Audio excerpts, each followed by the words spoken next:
Road Departure Mitigation Warning Light stays on. Here's the fastest way to fix and reset it yourself. No scanner, no complicated tools, just a few easy steps. The first thing to do is check the front camera behind your windshield, near the rearview mirror.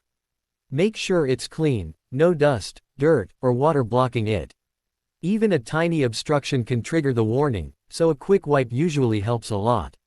Next, look at the sensors on the front bumper. Make sure nothing is blocking them. Mud, snow, or even a sticker can cause the warning light to come on. Sometimes, your car just needs a simple reset. Turn it off, disconnect the negative battery terminal for 5 to 10 minutes. Reconnect it, start the car, and check the dashboard.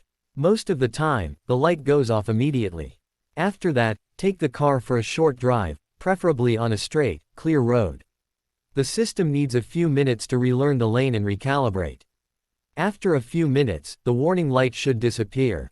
If it doesn't go away, it might mean the camera or sensors need professional calibration. But honestly, cleaning the camera and sensors and doing the battery reset fixes it most of the time. If it still doesn't start after trying all this, drop your car make, model, and year in the comments. I'll tell you exactly where to look next.